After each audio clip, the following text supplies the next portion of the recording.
ನಮಸ್ತೆ ಸ್ನೇಹಿತರೆ. ಶ್ರೀ ವೈಕುಂಠ ಗದ್ಯಂ. ಯಮುನಾರ್ಯಸುಧಾಂಬೋಧಿ ಮವಗಾಹ್ಯ ಯಥಾಮತಿ ಆದಾಯ ಭಕ್ತಿಯೋಗಾಖ್ಯಂ ರತ್ನಂ ಸಂದರ್ಶಯಾಮ್ಯಹಂ ಸ್ವಾಧೀನ ತ್ರಿವಿಧಚೇತನಾ ಚೇತನಾ ಸ್ವರೂಪಸ್ಥಿತಿಪ್ರವೃತ್ತಿಭೇದಂ ಕ್ಲೇಶಕರ್ಮಾದ್ಯಶೇಷದೋಷ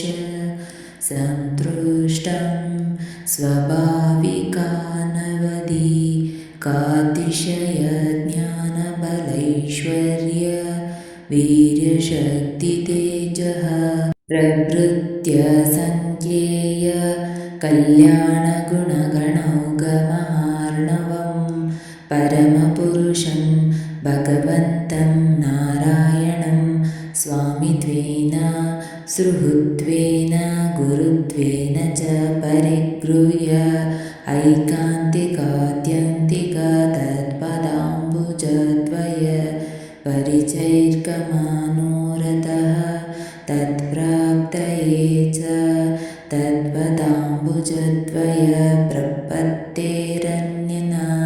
ಮೇ ಕಲ್ಪಕೋಟಿಸಹಸ್ರೇಣಾಪಿ ಸಾಧನಾಮಸ್ತಿತಿ ಮನ್ವಾನಃ ತಸ್ಮೈ ಭಗವತೋ ನಾರಾಯಣಸ್ಯ ಅಖಿಲ ಸತ್ವದಯೈಕ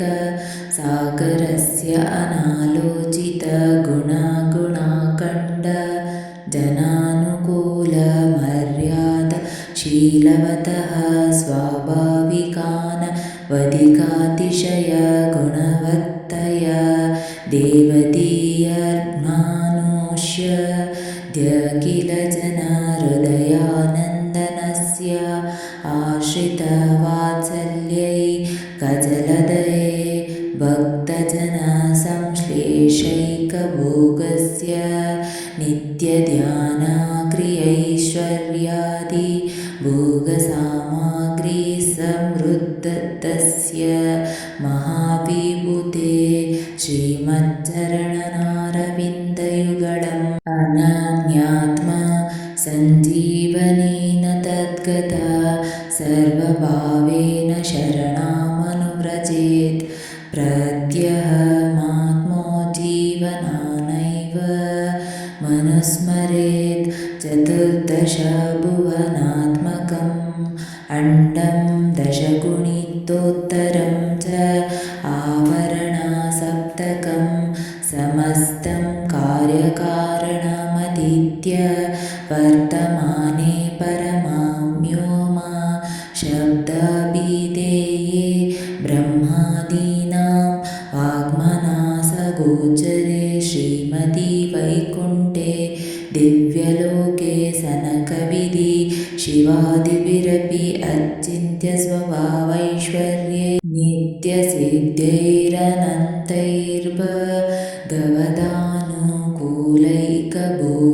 ನಿತ್ಯಸಿದ್ಧೈರನಂತೈರ್ಭಗವದಾನುಕೂಲೈಕಭೋಗೈರ್ದಿವ್ಯಪುರುಷೈ ಮಹಾತ್ಮಭಿಃ ಆಪುರಿತೆ ತೇಷಾಮಪಿ ಇಯದ್ವರಿಮಾಣಂ ಇಯದ್ದೈಶ್ವರ್ಯಂ ಈದೃಶ ಸ್ವಭಾವಮಿತಿ ಪರಿಚೇತುಮಾಯೋಗ್ಯೆ ದಿವ್ಯವರ್ಣಾ ಶತಸಹಸ್ರಾವೃತೆ ದಿವ್ಯಕಲ್ಪಕತಾರೂಪ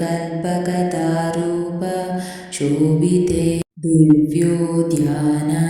ಶತಸಹಸ್ರಕೋಟಿಭಿರಾವೃತೆ ಅತಿಪ್ರಮಾಣೆ ದಿವ್ಯಯತನೆ ಕಸ್ಮಿಂಶ್ಚಿದ್ವಿಚಿತ್ರ ದಿವ್ಯರತ್ನಮಯ ದಿವ್ಯಾಸ್ಥಾನಮಂಡಪೆ ದಿವ್ಯರತ್ನಸ್ತಂಭ ಶತಸಹಸ್ರಕೋಟಿಭಿರುಪಶೋಭಿತೆ ದಿವ್ಯನಾನಾರತ್ನಕೃತಸ್ಥಲ ವಿಚಿತ್ರಿತೆ ದಿವ್ಯಾಲಂಕಾರಲಂಕೃತೆ ಪರಿತಃ ಪತಿತ್ಯೈ ಪತಮಾನ್ಯೈ ಪಾದಪಸ್ಥೈಶ್ಚ ನಾನಾಗಂಧವರ್ಣೈ ದಿವ್ಯಪುಷ್ಪೈ ಶೋಭ दिव्यपुष्पोपवनैरूपशोभिते सङ्कीर्णपारिजातादि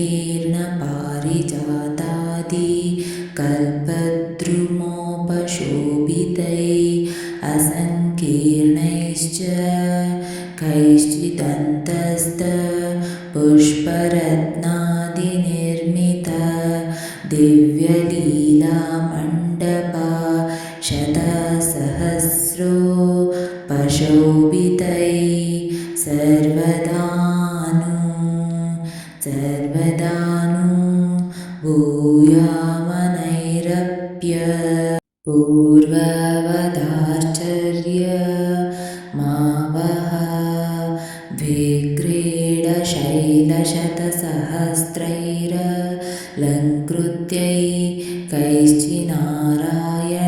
द्विग्रीडशैलशतसहस्रैरलङ्कृत्यैकैश्चिन्नारायणदिव्यलीला साधारणैकैश्चित्पद्मवनलालय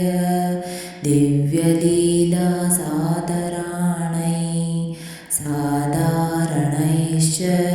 कैश्चित् शुकशारिकामयूर कोकिलादिभिः कोमलकूजितैराकुलैः दिव्योद्यानशतासहस्रैरावृते मणिमुक्ताप्रवालकृतासोपान्यैः दिव्यमालामृतरासोदकैः दिव्याण्डजवरैः अतिरमणीय दर्शनैः अतिमनोहरमधुरस्वरैः आकुलैः अन्तस्तमुक्तामय दिव्यक्रीडास्थानोपशोभितैः दिव्यसौगन्धिकवापिशतसहस्रैः दिव्यराजहंसावळिविराजितैरावृते निरस्तातिशयानन्दैः करसतय चानन्त्याश्च प्रवेश्वानुन्मादयद्भिः क्रीडोद्देशैर्विराजिते तत्र कृतदिव्यपुष्पपर्यं कोपशोभिते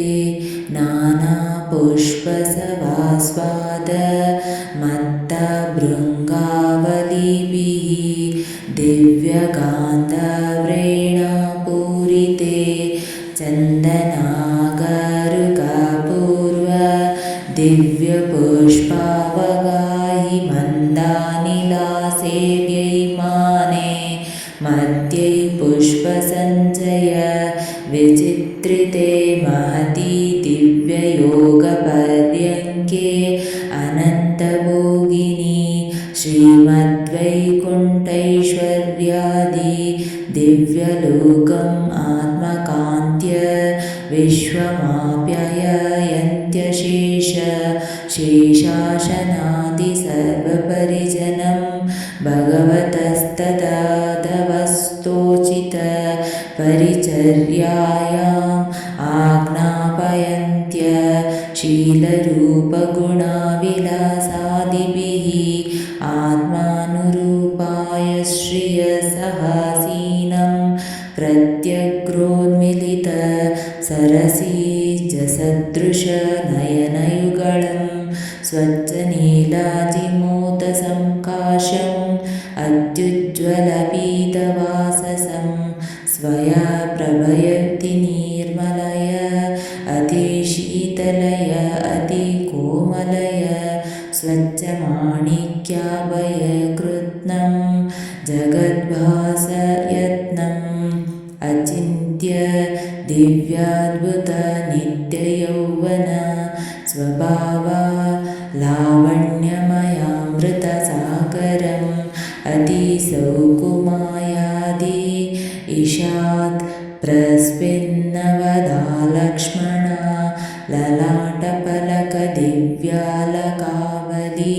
विराजितं प्रबुद्धमुग्धाम्बुज चारुलोचनं सविभ्रमभ्रूलतम् उज्ज्वलाधरं शुचिं शुचिस्मितं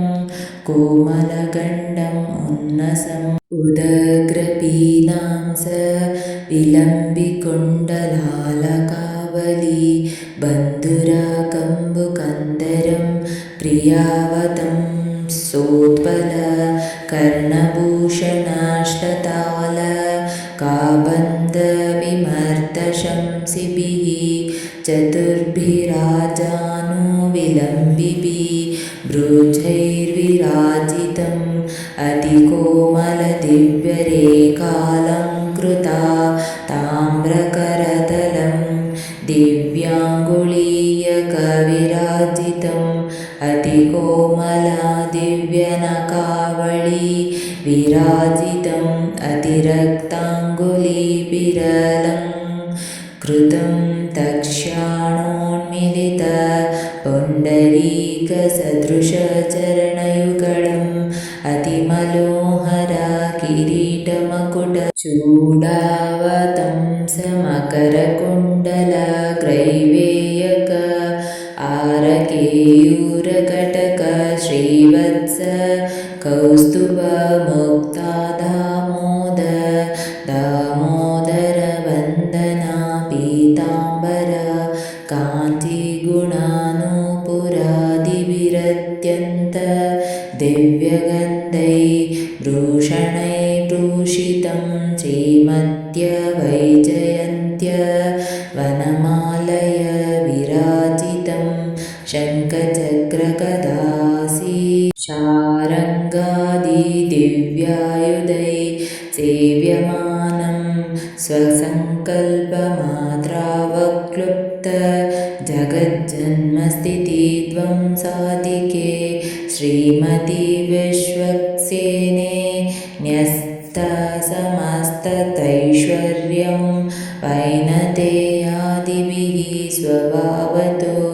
निरस्तसमस्तसांसारिक स्वभावै भगवत्परिचर्याकरणा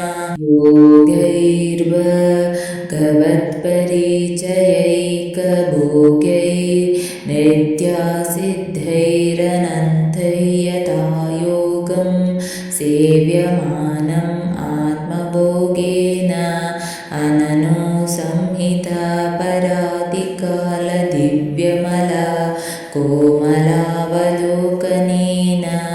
विश्वमाह्लादयन्तम् ईषदोन्मीलित मुकाम्बुजोदरविनिर्गतेन दिव्याननारविन्दशोभ जननेन दिव्यगाम्भीर्यदौर्य सौन्दर्यमाधुर्यद्यनावधिक गुणगणाविभूषितेन अतिमनोहर दिव्यभावगर्भेण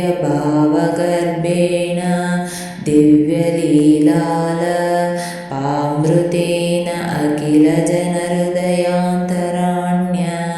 पूरयन्तं भगवन्तं नारायणं ध्यानयोगेन दृष्ट्वा ततो भगवतो नित्यस्वाम्यमात्मनो नित्यदास्यं च यथावस्थितमनुसन्धाय कदाहं भगवन्तं नारायणं मम कुलनाथं मम कुलदैवतं मम कुलधनं मम भोग्यं मम मातरं मम पितरं मम सर्वं साक्षात्करवाणि चक्षुषा कदाहं भगवद्भाम्बुजद्वयं शिरसा सङ्ग्रहीष्यामि कदाहं भगवत्पादाम्बुजद्वय परिचर्यशय निरस्तसमस्तेतरभोगशः अपगता समस्तसांसारिकस्वभावः तत्पादाम्बुजद्वयं प्रवेक्ष्यामि कदाहं भगवत्पादाम्बुजद्वय परिचर्याकरणयोग्यस्तदेक भोगस्त प्रवेक्ष्यामि कदा मां भगवान् स्वकीयय अतिशीतलयदृश अवलोक्य स्निग्धगम्भीरमधुरय गिरापरिचर्यायाम् आज्ञापयिष्यति इति भगवत्परिचर्यायमाशां वर्धयित्वा तयैवाशय तत्प्रसादोपबृंहितय भगवन्तमुपेत्य दूरादेव भगवन्तं शेषभोगे श्रिया सहासीनं वैनतेयादिभिः सेव्यमानं समस्तपरिवाराय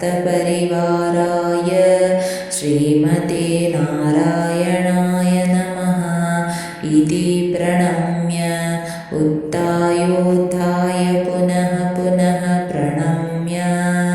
अत्यन्तसात्वस विनयवनतो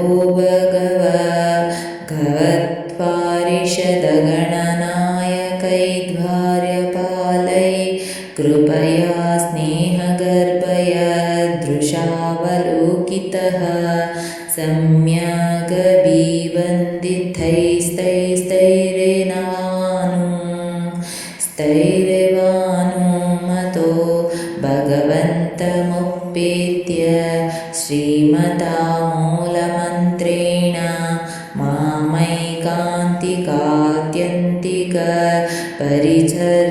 मामैकान्तिकात्यन्तिकपरिचर्याकरणाय परिगृह्णीष्व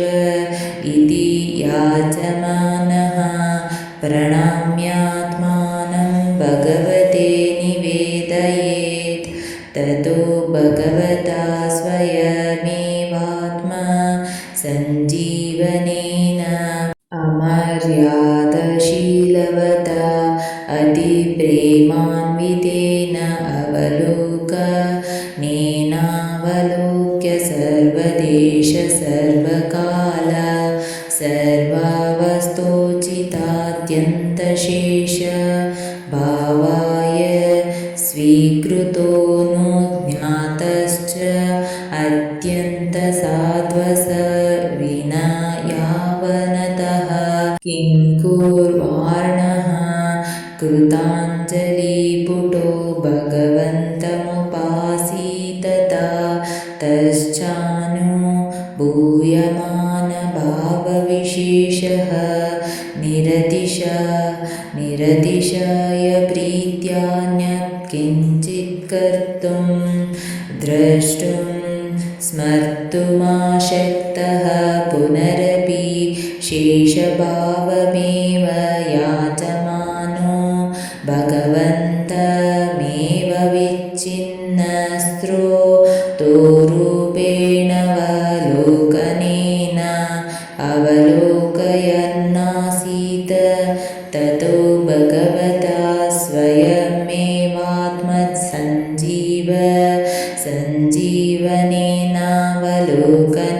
स्वयमेवात्मसञ्जीवनेनावलोक्य सस्मित माहूय समस्तक्लेशापहं निरतिशय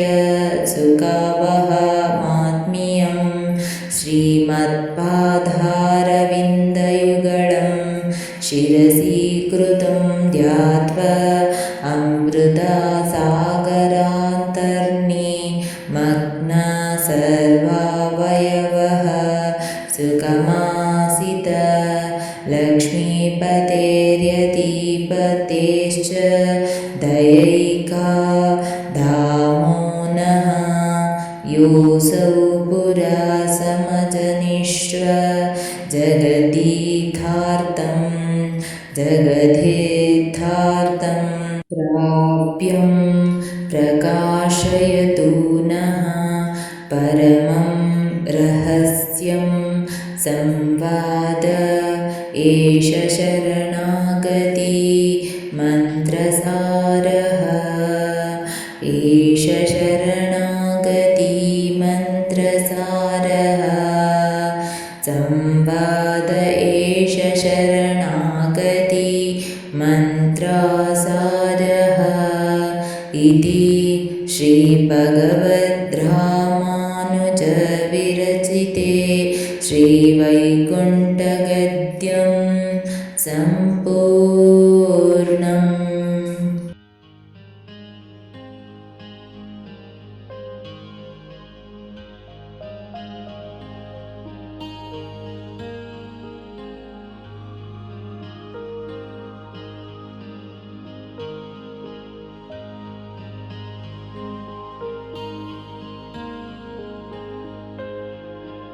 ಸ್ನೇಹಿತರೆ, ಈ ವಿಡಿಯೋ ಇಷ್ಟವಾದಲ್ಲಿ ಲೈಕ್, ಶೇರ್ ಆ್ಯಂಡ್ ಕಾಮೆಂಟ್ ಮಾಡಿ. ಮುಂದಿನ ವಿಡಿಯೋಸ್ಗಳಿಗಾಗಿ ಚಾನಲನ್ನು ಸಬ್ಸ್ಕ್ರೈಬ್ ಮಾಡಿ. ಧನ್ಯವಾದಗಳು.